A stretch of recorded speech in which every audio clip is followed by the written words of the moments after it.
Liar. Paul accused Meg of selling Diana's possessions in the name of Harry. They sold it to buy a house. After several times, Harry evaded explaining why he blamed Paul for the sale of Diana's estate. Paul Burel got angry and suggested he was being controlled by Meghan to blame him. Diana's ex-butler, Paul Burel, says that Harry has repeatedly decided or declined to explain why he accuses Burel of selling his mother's possessions. In a GB News rant, Burel speaks, quote, "What gives him the right to make a claim in a court of law about me that's defamatory, that's untrue? I'm prepared to pursue this further because my reputation is at stake."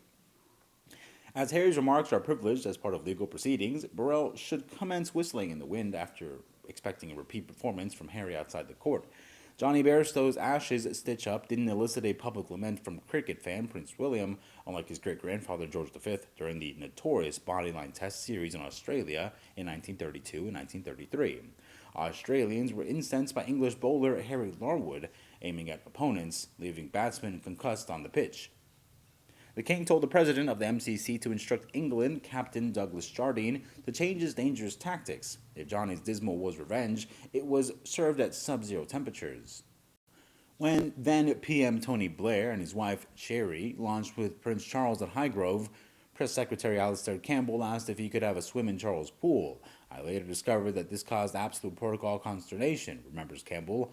"Only Charles was meant to swim in it. It didn't feel like it was swum in very much. There were a lot of grim things in there.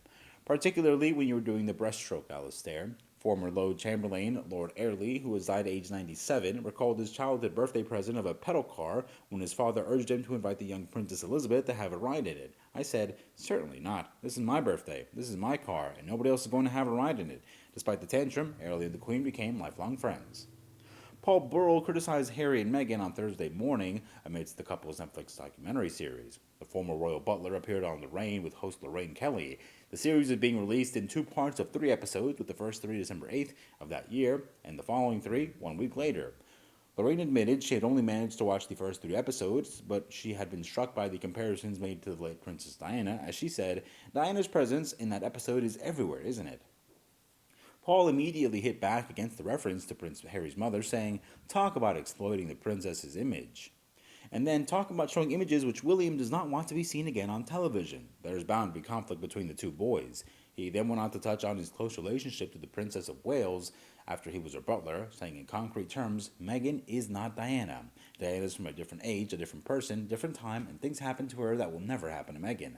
This couple could have it all. They could have been at the heart of the royal family, now as the king's family. They would have been protected by the police and royal palaces and the royal security."